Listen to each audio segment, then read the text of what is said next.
దేవుడి నామానికి స్తోత్రములు. ఈ ఉదయకాల సమయంలో మీ అందరికీ కూడా నా హృదయపూర్వకమైనటువంటి వందనాలు తెలియజేస్తున్నానండి. ఈ దినము దేవుడు మీతో మాట్లాడుతున్నటువంటి మాట ఏంటంటే, యోబు గ్రంథము 34వ అధ్యాయము 11వ వచనంలో వాక్యం ఈ రీతిగా ఉంది.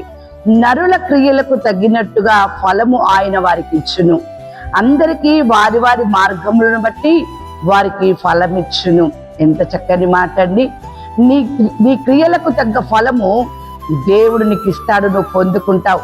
నువ్వు మంచి చేసినవా సరే, మంచి క్రియలకు తగ్గట్టుగా దేవుడు నీకు ప్రతిఫలం ఇస్తాడు. నువ్వు చెడు చేస్తావా, చెడుకు తగ్గట్టుగానే దేవుడు నీకు ప్రతిఫలమును ఇస్తా ఉంటాడు. అందుకనే 58వ కీర్తన 11వ వచనంలో వాక్యం ఈ రీతిగా ఉంది. నిశ్చయముగా నీతిమంతులకు ఫలము కలుగుననియు, నిశ్చయముగా న్యాయము తీర్చు దేవుడు లోకములో ఉన్నాడనియు మనుషులు ఒప్పుకొందురు.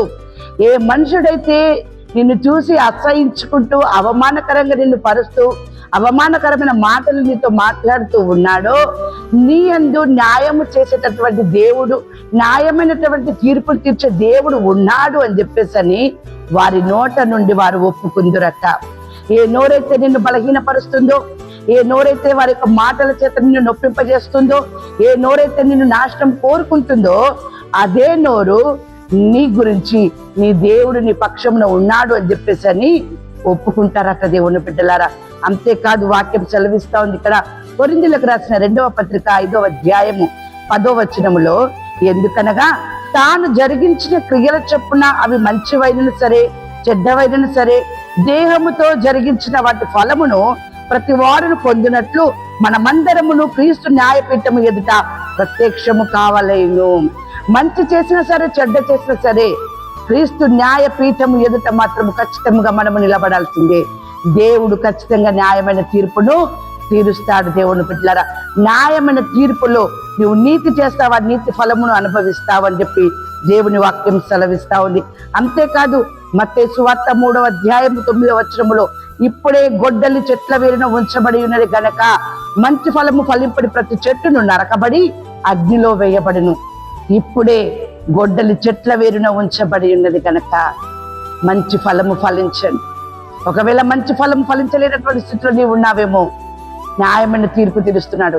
ఒక దినము ఆయన ఎదుట మనం నిలబడాలి. దేవుని బిడ్డలారా, ఆయన గొడ్డలి న్యాయంగా ఉన్నటువంటి వాళ్ళని ఏమి చేయదు, కానీ అన్యాయంగా అనీతిగా దేవుని యొక్క మాటలకి వ్యతిరేకంగా జీవించినటువంటి వారికి మాత్రము ఆ గొడ్డలి వారిని నరికేస్తుంది, వారిని అగ్నిలో పడవేస్తుంది. దేవుని బిడ్డలారా, ఈరోజు గమనించండి, మీ జీవితం ఎటుపోతుంది, ఎలాంటి ప్రవర్తన కలిగి ఉన్నారు, ఎలాంటి ఫలమును మీరు ఫలించాలని చెప్పి మీరు కోరుకుంటూ ఉన్నారు. దేవుడు మీతో మాట్లాడుతున్నాడు. ఇదే అనుకూల సమయము, ఇదే రక్షణ దినము.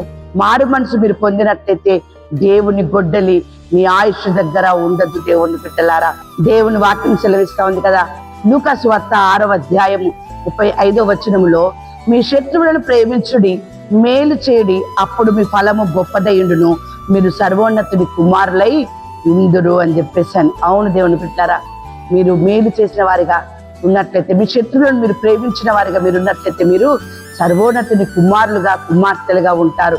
సంతోషించి ఆనందించుడి, పరలోకమందు మీ ఫలము అధికమగును. అంతేకాకుండా ఆయన దాసులైనందున పరిశుద్ధత కలుగుటకై మీకు ఫలము, దాని అంతము నిత్య జీవము. పరిశుద్ధాత్మ పొందుకున్నటువంటి బిడ్డలుగా మీరు ఉన్నట్లయితే మీ యొక్క అంతము నిత్య జీవముగా ఉంటుంది.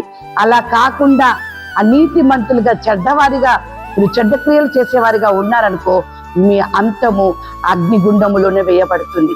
ఉదయకాల సమయంలో దేవుడు మీతో మాట్లాడుతున్నటువంటి మాట, నీతి క్రియలకు తగ్గ ఫలమును మీరు పొందుకుంటారు. మంచి క్రియలు చేశారా సరే, చెడ్డ క్రియలు చేశారా, చెడ్డ క్రియలకు తగ్గ ఫలము కూడా దేవుడు మీకు అనుగ్రహింపజేస్తాడు.